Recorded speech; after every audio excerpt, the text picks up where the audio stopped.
30 जुलाई दिन गुरुवार से सावन प्रारंभ है। सभी लोग जानते हैं कि सावन पर देवों के देव महादेव को बहुत प्रिय है।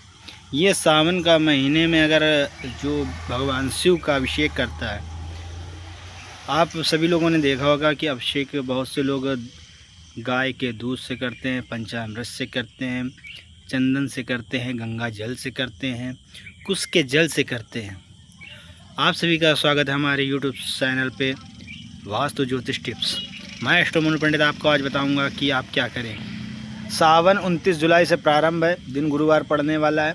सभी लोग इस सावन में बहुत भाई हमारे बहनें हैं जो भगवान भूत भवन भोलेनाथ का अभिषेक करते हैं और सावन के सोमवार व्रत भी रहते हैं।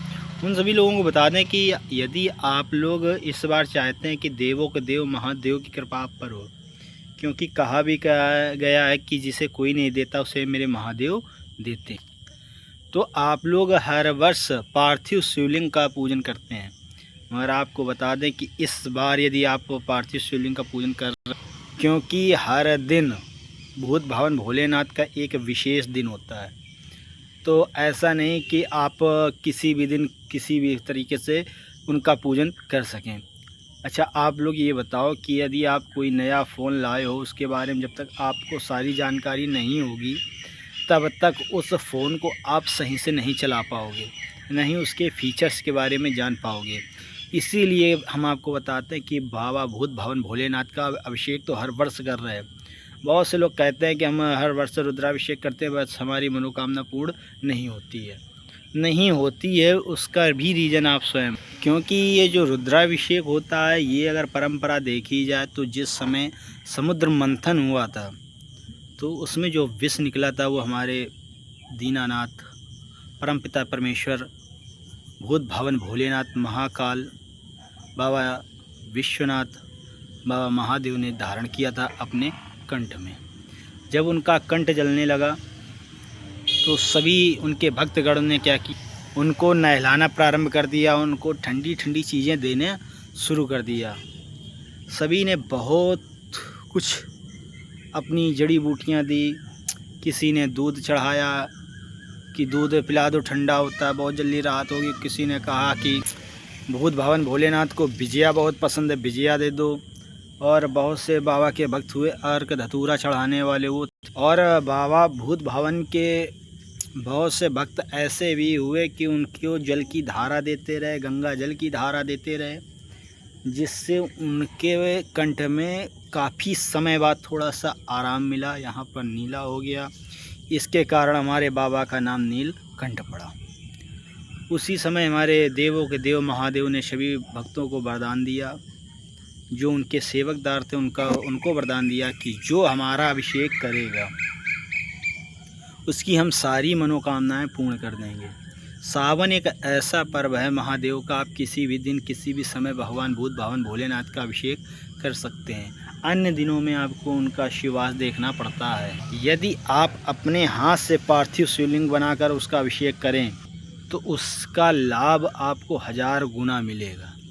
यदि आप नहीं कर पा रहे तो जिस समय आप पार्थिव शिवलिंग बनवाएं तो उसमें अपनी थोड़ी सेवा करते रहें। मिट्टी को गूंदना, मिट्टी में हाथ लगाना, ये सारी क्रिया आप करते रहें। हम इस बात का दावा कर सकते हैं कि यदि भूत भवन भोलेनाथ का एक सही नियम से यदि आप एक बार सावन में रुद्राभिषेक कर लें, जो कहते हैं कि हमारे संतान नहीं है, या हमारा बच्चे का नौकरी नहीं लग रही है, या हमारे बच्चों का कल्याण नहीं हो रहा, बच्चा बीमारी बना रहता है, सारी समस्या दूर हो जाएंगी यदि एक बार यथा तथा सामग्री तन मन धन से आप बाबा भूत भवन का अभिषेक करें तो आपको 100% हम गारंटी ले रहे हैं एस्ट्रो पंडित कि आपकी मनोकामना पूर्ण होगी।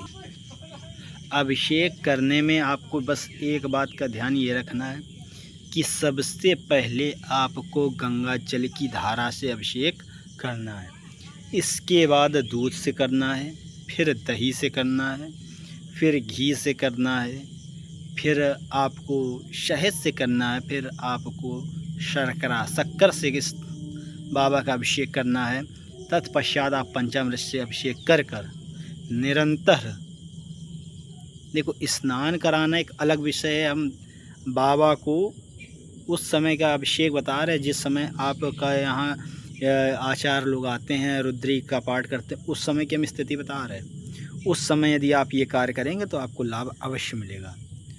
और फिर इसके बाद पया की लगातार भूत भावन भोलेनाथ पर अभिषेक की धारा निरंतर प्रारंभ करनी है और मन में ओम नमः शिवाय जरूर जपना है। जितनी देर आप बाबा का अभिषेक करें उस समय आप 1% का मन में किसी के भांति विचार ये न रखें कि कौन आया कौन गया, क्या कौन कर रहा है। बस आपके हृदय में एक ही बात आए, ओम नमः शिवाय। बाबा का निरंतर अभिषेक करें। अभिषेक पूर्ण होने के बाद बाबा को एक होता है जिसमें जल होता है नारियल, वो एक बाबा को अर्पण कर देना और एक फोड़ देना है।